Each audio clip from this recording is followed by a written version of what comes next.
مباراة كلاسيكية جدا وجميلة جدا جدا من لاعبي النادي الاهلي اللي وحشنا منهم جدا جدا جدا. اداء لمدة موسم طويل يا جدعان وما شفناش استمرارية وجمال واداء بالحلاوه دي.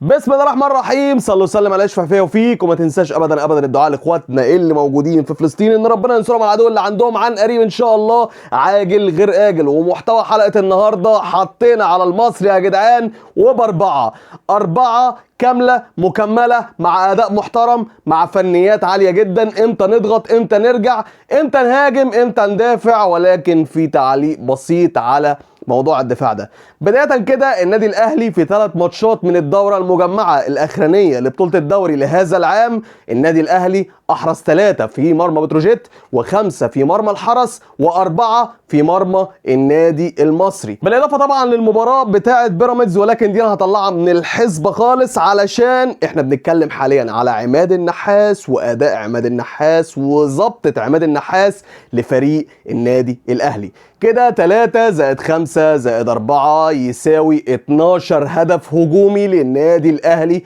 وكلهم بكرات جميلة جدا جدا جدا. لكن تعال بقى على المستوى الدفاعي شوية. النادي الاهلي استقبل في 3 ماتشات تحت قيادة عماد النحاس هدفين امام بتروجيت وهدفين امام النادي المصري، بمعدل 4 اهداف خلال 3 ماتشات، وده يعتبر بالنسبة للنادي الاهلي في خلال بطولة الدوري يعتبر برضو معدل كبير الى حد ما. انت رايح بطولة كاس العالم وانت محتاج لكل لاعب موجود عندك، واهم تدعيم لازم يكون حاليا في دفاع النادي الاهلي. ولكن لا ننكر الجميل اللي عمله معانا عماد النحاس وحسسنا باهلي جديد خلال مجريات الموسم الحالي. والاول مرة من فترة طويلة النادي الاهلي يتصدر بطولة الدوري العام بفارق 2 نقطة عن فريق نادي بيراميدز. وعايز اقول لك كمان ان نادي بيراميدز بكره هيلاعب فريق البنك الاهلي اللي عنده كميه دوافع وسعي كبير علشان يكون متواجد في المركز الرابع بدلا من النادي المصري اللي خسر مباراه اليوم. يعني مباراه الغد امام نادي بيراميدز، البنك الاهلي وبيراميدز يلعبوا بكره الساعه 8 مساء ان شاء الله. مباراه هتكون مشعلله مولعه مشطشطه، وان شاء الله ان النادي البنك الاهلي يهدي صدارة الدوري رسميا للنادي الاهلي في مباراة الغد امام فريق بيراميدز. وبصراحة اللي حصل كده في اخر ماتشين هو ضربة في ال90 لنادي بيراميدز، وان شاء الله تكمل على خير بكرة يا رجالة ونشوف صدارة رسمية للنادي الاهلي. خلينا بس نتكلم كده على فنيات واداء عماد النحاس لمباراة اليوم. والبداية كانت توهان كبير جدا جدا من فريق النادي الاهلي، ولقينا بعد كده ان النادي المصري بيجيب عارضة في النادي الاهلي في الدقائق الاولانية، ولقينا بعد كده ان فيه رامي ربيعه. الله يسامحك، انا ما عنديش كلام ان انا اقدر اقوله عليك بصراحه. لكن لقينا ان في هدف اول للنادي المصري بتوقيع رامي ربيعه. ليه برامي ربيعه؟ بصراحه يعني علشان رامي ربيعه هو السبب الاكبر، ومن بعديه ياسر ابراهيم، والاتنين بصراحه الملط في دفاع النادي الاهلي. اسوأ مدافعين حاليا في النادي الاهلي. يمكن مصطفى العش لما نزل كمدافع بدل رامي ربيعه الواحد حس شويه بامان بعض الشيء، ولو انه قليل الخبره عنهم، ويكون كمان هو المستجد والحديث اللي موجود داخل النادي الاهلي كمدافع، ولكن برضه يعتبر هو له بعض اللمسات اللي كانت كويسه، وكمان الميزه اللي عنده في الخروج بالكوره. لكن كمجمل بصراحه هو اختبار جديد جدا وجديد لنج بالنسبه لعماد النحاس، لان احنا في الماتشين الاولانيين كنا متقدمين، احنا اللي ابتدينا في التهديف. حتى لو رجع علينا فريق بتروجيت قبل كده احنا برضه اللي ابتدينا في التهديف. ولكن اللي حصل في مباراه اليوم ان التاخر كان علينا احنا في الاول، دخل فينا احنا الهدف الاولاني، ولكن النادي الاهلي المتماسك واللي بدا ان هو يتراجع بشكل كبير جدا لمجريات الماتش، وبدا ان هو يشد ويهجم بشكل بضراوه على فريق النادي المصري، وقدر ان هو يجيب الاول ويجيب الثاني ويطلع من الشوط الاولاني منتصر، ويقدر ان هو يعدي المباراه اللي كانت صعبه وشوكه في حلق كل اهلاوي. وهي كانت مباراه اليوم، كانت مباراه مهمه جدا، كانت مباراه صعبه جدا، وقدرنا ان احنا نعديها بسلام، ونضيف على السلام ده سكور كمان على فريق جماهيري زي النادي المصري. المجمل بصراحه في الموضوع واللي بصراحه هياخد عليه A1 عماد النحاس، وهو ان انت اصبح عندك حساسية بوضعك في الدوري، وبقيت قادر تقاوم كل الضغوط اللي بتحصل معاك في الدوري حاليا، وقادر ان انت تنتصر عليها. زنقة في وضعنا الحالي، وكمان محتاج لكل نقطة وتلبس هدف في اول الدقايق وترجع تسيطر وتفوز بسكور. نقطة مهمة جدا تحتسب اولا لعماد النحاس، وثانيا للاعبي النادي الاهلي، واللي هذكرهم لك بالاسم واحد واحد، وهو الخط الهجومي الناري للنادي الاهلي. النادي الاهلي عنده فريق عالمي، والسكواد كمان اللي هينضم اليه للصيف، والسكواد اللي هيبقى جميل جدا جدا في كاس العالم، هو كله على بعضه سكواد عالمي. نتمنى ثم نتمنى ثم نتمنى مدير فني على اعلى مستوى، وتدعيم كامل لخط الدفاع اللي محتاج فعلا تدعيم كبير جدا جدا جدا. في 3 ماتشات لابس 4 اهداف، معدل كبير بالنسبه لفريق كبير زي النادي الاهلي، رغم ان انت على المستوى الهجومي كاسح ومكتسح. وحتى لو انت كسبان 4، فقدر فريق زي المصري النهارده انه يجيب فيك هدفين. تعال بقى اكلمك كده على الطريقه اللي لعب بيها عماد النحاس النهارده، وهي طريقه 4-3-3 كعاده عماد النحاس. لكن المختلف فيها النهارده ان فريق النادي المصري اللي كان نازل ضاغط عليك، وقدر ان هو يحرز هدف في الدقائق الاولانيه من الشوط الاولاني، يكعبل لك الامور شويه، ولكن ثبات الدنيا واخرجوا من اماكنكم يا جماعه، وابداوا واضغطوا ضغط شرس وبضراوه عن طريق امام عاشور اللي كان بيستلم من نص الملعب، ويبدا ان هو يتحرك ويحرك معاه اشرف بن شرقي، احمد نبيل كوكا اللي كان بيتقدم. على فكره الهدف مش مسؤوليه احمد نبيل كوكا خالص، عشان لو انت مفكر حاجه زي كده، احمد نبيل كوكا كان واخد تعليمات من المدير الفني عماد النحاس بالتقدم بعض الشيء، وده اللي اتلعبت الكوره من وراه، ولكن التغطيه كانت المفروض من ياسر ابراهيم ومن رامي ربيعه، ورامي ربيعه هو المسؤول الاول عن الهدف الاولاني اللي دخل فينا النهارده. ولكن النهارده زي ما قلت لك كده، بعد ما الهدف الاولاني دخل فينا، بدا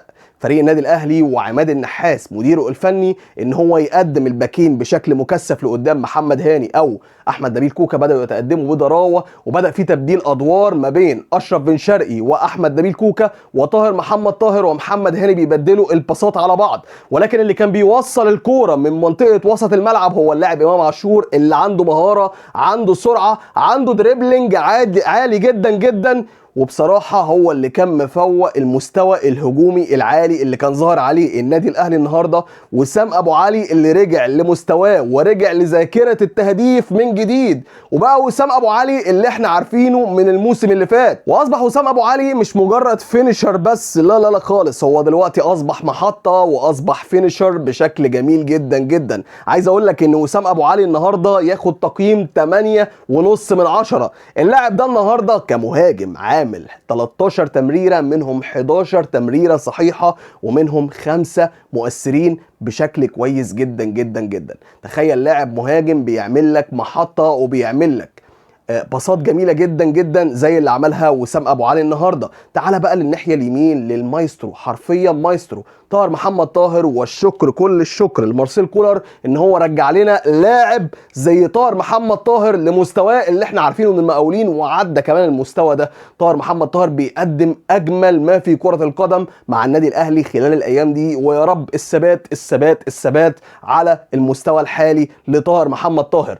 طاهر محمد طاهر مش بس بيلعب كوينج، طاهر محمد طاهر بيلعب كمهاجم. طاهر محمد طاهر كان بيساند مع امام عاشور كصانع لعب، طاهر محمد طاهر كان بيساند مع محمد هاني في الحالات الدفاعيه. ده كل اللي عمله طاهر محمد طاهر في مباراه اليوم. لاعب عالي جدا جدا وعلى اعلى مستوى مع النادي الاهلي، ومفيد جدا جدا، وبصراحه محدش يلعب عليه في مركزه حاليا من النادي الاهلي. واشرف بن شرقي واستعاده المستوى بعض الشيء. مش هقول لك ان اشرف بن شرقي هو النسخه السابقه بتاعه نادي الزمالك، ولكن اشرف بن شرقي بيعود او بيحاول ان هو يعود من جديد للذاكره بتاعه الاداء العالي اللي كان مع الزمالك. اشرف بن شرقي النهارده بساط محترمه جدا جدا، انا اديله تقييم 7.5 من 10. اشرف بن شرقي عمل 39 تمريره، منهم 35 36 تمريره صحيحه، وفي كمان 5 رفعات والخمسه نازلين مظبوطين من 8 رفعات تقريبا او 7 رفعات. ناهيك طبعا عن الاداء المحترم والمهاره والضغط والالتحامات اللي كان بيفوز بيها، تقريبا هو عمل 5 أو 6 التحامات تقريبا فاز بيهم كلهم.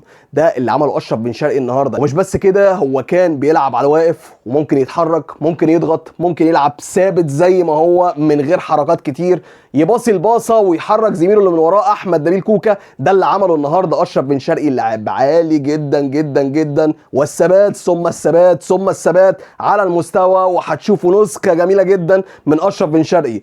ربنا يبعد عنهم العين، وان شاء الله الاداء افضل بكتير الفتره اللي جايه. اخر واحد بقى بصراحه كده معايا واللي خليته حل بيه التورته في الاخر، وهو امام عاشور. امام عاشور اللي ياخد تقييم 9.5 من 10 على ادائه في مباراه اليوم. امام عاشور اللي لا يكل ولا يمل ولا يزهق من ادائه مع النادي الاهلي، ولا سرعاته ولا الدريبلينج المحترم اللي بيعمله مع النادي الاهلي، ولا توزيعاته الجميله مع النادي الاهلي. ياخد تقييم 9.5 ونجمه كمان مع النادي الاهلي. امام عاشور النهارده عمل لونج بولز باس داخل القلب بتاع فريق النادي المصري ب6 تمريرات، وال6 تمريرات صحيحه بنسبه 100%. بالاضافه كمان ان هو فاز بالتحامات ارضيه مع فريق النادي المصري، من 10 التحامات فاز ب8 التحامات. ده معناه ان الفيزيكاليتي بتاعته عاليه جدا، وهي الالتحامات بالجسم عالي جدا جدا، ولكنه فشل في كل الكرات الهوائيه. ولكن ده لا يعنينا بالشيء ولا يقلل من ادائه اي شيء على الاطلاق. هو امام، هو الملك،